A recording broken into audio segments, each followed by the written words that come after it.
My partner of 9 years says I'm the perfect boyfriend, that she loves me, wants to grow old with me, but now she says she needs to find herself, live alone, and figure out who she is without me. We still kiss, still share a house and pets, and I can't tell if I'm watching the person I love heal. My partner and I have known each other for 16 years and have been together for almost 9. She lived in a capital city when we first started dating, but soon after, she moved upstate to be with me. Within 3 months, we rented our first apartment together. It felt like everything I'd ever wanted. We were young, in love, and finally sharing a space we could call ours.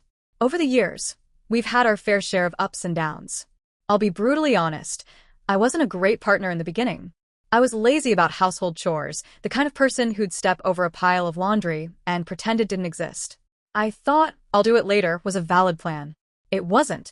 On top of that, years of excessive porn use dulled my drive and made me a lousy bedmate. I wasn't present, emotionally or physically, and that slowly started to wear her down. Despite my flaws, I always tried to make up for them by being loving, sometimes overwhelmingly so. She used to call herself a love sponge, and I was more than happy to give her every ounce of affection I had. I'd cook for her, hold her when she cried, surprise her with small things that made her smile. But love alone doesn't clean the dishes or fix bad habits.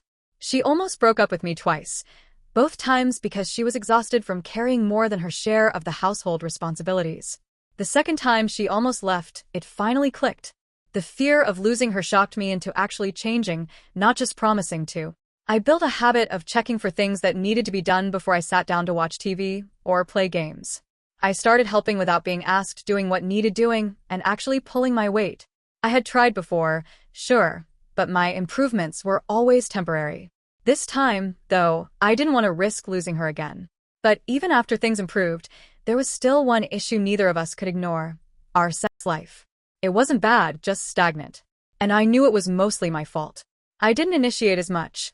I wasn't adventurous, and deep down, I could feel her longing for something more. Then last November, she befriended a guy.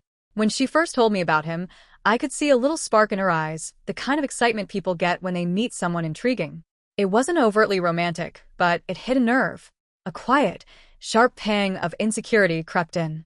I didn't say much at first, just tried to stay calm. A few weeks later, that same guy asked her if our relationship was open. It wasn't.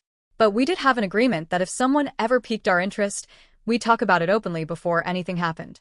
We valued transparency, or at least tried to. So she told me about it immediately. I won't lie, I took it badly. I didn't yell or accuse her, but I felt something twist in my chest. That raw, vulnerable fear that maybe I wasn't enough. I told her I didn't trust the guy, that something about him seemed off. She said she understood and agreed to tread carefully, but they kept talking for a bit. Over the next few weeks, though, she started to see what I had seen. He wasn't looking for a genuine connection. He was only messaging her whenever he had another female friend interested in a threesome. It was sleazy, disrespectful, and ultimately, she realized he had no real interest in her beyond that. When she told me what had happened, she looked embarrassed, even disgusted. She blocked him right then and there. I could tell she felt stupid for entertaining it at all, and honestly, I didn't feel angry. I felt relieved. Relieved that she saw his intentions for what they were. Relieved that she chose us. I understood, deep down, that what she wanted was to feel desired again. And, honestly, I couldn't even blame her. For years, I'd been so wrapped up in my own habits, porn, self-gratification, and emotional detachment, that I'd stopped seeing her. Not just seeing her, but really seeing her. The woman she was, stunning, confident, funny, sensual. All of it had faded into the background while I numbed myself with screens and fantasies. She missed being wanted. She missed being looked at like she mattered, like she was something I couldn't get enough of. And the sad truth is that I didn't even try to fix it, not really. I told myself I'd do better, but the effort was surface level at best. I thought love and time would be enough to make up for it, but desire doesn't work that way. Then July happened. She met another guy, a friend actually. A genuinely good guy, respectful, kind, nothing shady about him. One day she came to me, nervous but honest, and said he had told her he was into her. She said he'd asked if I'd be okay with them going out. And I'll admit it, I didn't take it well. But compared to the last time something like this happened, I held myself together. There was no explosion, no drama. Just that gnawing, bitter insecurity sitting in my chest like a stone. What really got me was how similar he was to me, in looks, in humor, in taste. It was like staring at a version of myself who was doing everything better. Still, something about that moment woke me up. It was like someone had slapped me across the face and said, "Do you realize what you have?" That's when I started really seeing her again, seeing the woman who'd stood by me for almost a decade, who'd been patient through all my screw-ups, who still chose to love me despite everything. I started letting myself want her again. Not just love her, but want her. And the change was instant. Our life reignited, not in some cliché honeymoon phase way, but in a deep, raw, passionate way that made me remember why we worked. We started touching each other like we used to, laughing in bed again, exploring what we both liked instead of just going through the motions. For the first time in years, we were truly connected. It felt like we had fixed everything, like the pieces that had been missing had finally fallen into place. But, as life tends to go, one problem solved only made room for another. She still wanted to experience other connections, as she put it. It wasn't about replacing me or finding something I couldn't give her. She made that clear. She said she was happy with me, that she loved me, that other people were just other people. Temporary sparks, not flames meant to burn down what we had. And I believed her. I really did. But my insecurities, that deep-rooted fear of not being enough, started gnawing at me again. I tried to be calm, but I couldn't stop asking for reassurance. Every time she went out, every time she texted someone, I'd spiral. I'd ask if she still loved me, if she was sure I was what she wanted. I could see it wearing her down. The exhaustion in her voice, the way she'd pause before answering. It killed me. Eventually, I hit my limit. I couldn't take the anxiety, the jealousy, the constant loop of overthinking. I told her I couldn't do it anymore, that I needed to step back before it destroyed me. That same day, she told me she'd ended things with a guy. 3 dates. That's all it had been. Nothing serious. Nothing worth the storm I'd created in my head. I made a mountain out of a molehill, and in the process, I hurt both of us. She'd just been trying to live honestly, and I'd been too consumed by my own fears to let her. Last night, after she got back from her theater group, she told me we had to break up. It came out of nowhere, or maybe it didn't, and I just didn't see it coming.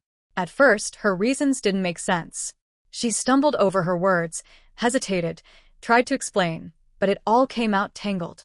I sat there across from her, watching her twist her hands in her lap, her face tight and tired, and I could tell this wasn't easy for her either.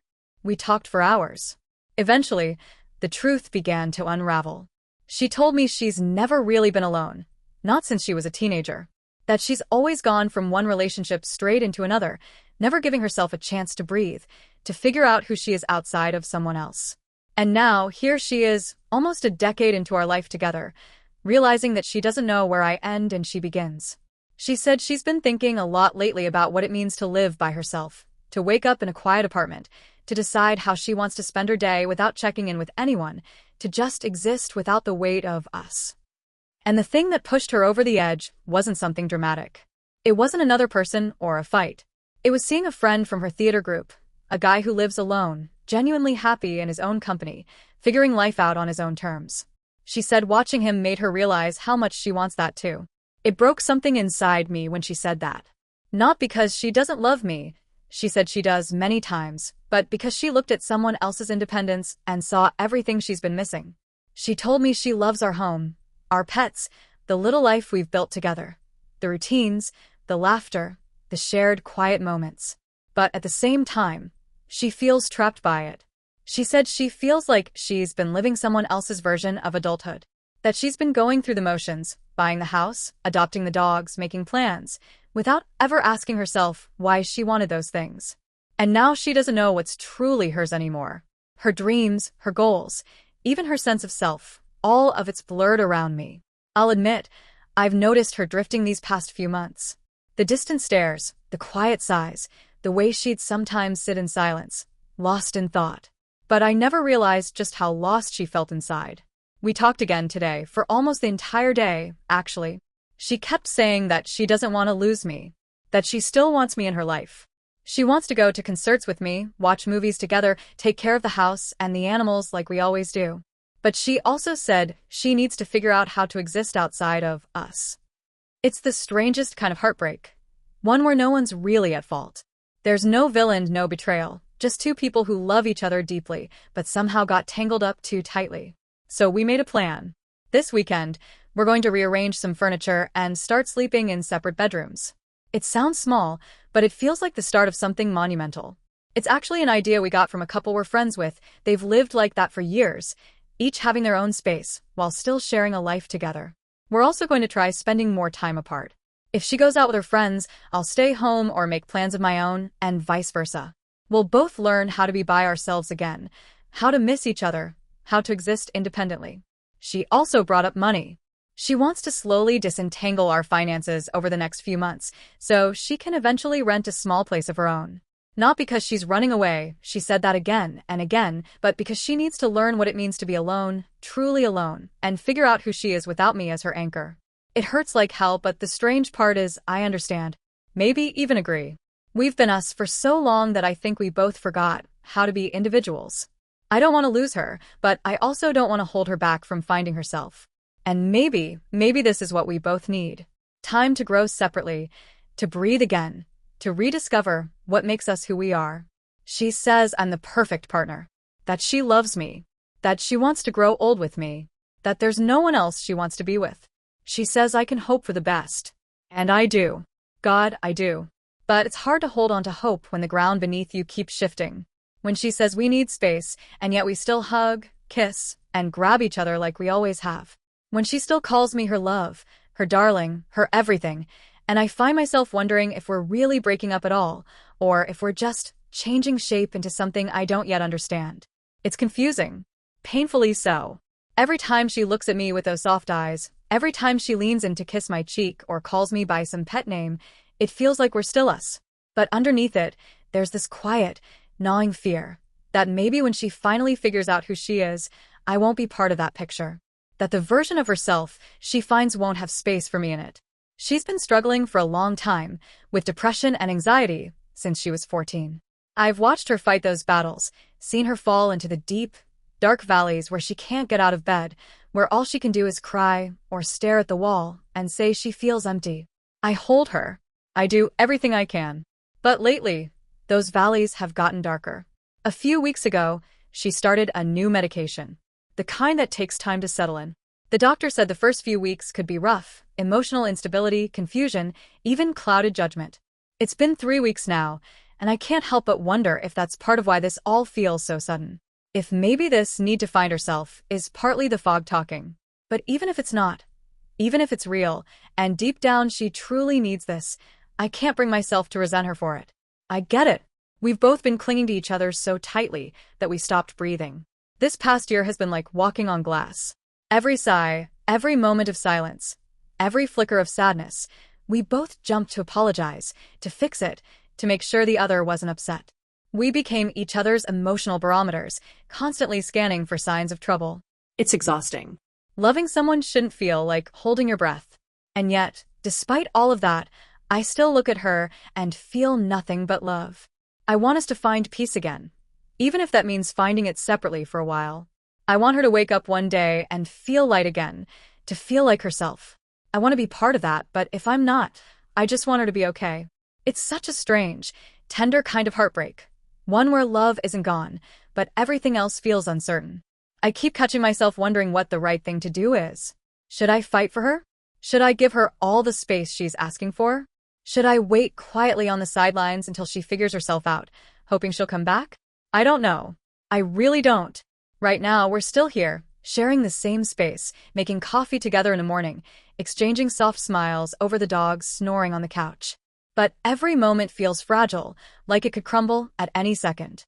I want to believe that love like ours can survive this, that two people can untangle themselves, learn who they are, and somehow meet again at the end of it all, stronger and surer than before. But I'd be lying if I said I wasn't terrified. Terrified of waking up one day to find that she's gone for good. Terrified of losing not just my partner, but the person who's been my home for nearly a decade. Terrified of discovering who I am without her. 2. I want her to be happy. I want to be happy. I just don't know if we can still get there together. Has anyone been through something like this, where love is still there, but the person you love needs to step away to find themselves? How did you handle it? Did you wait? Did you let go?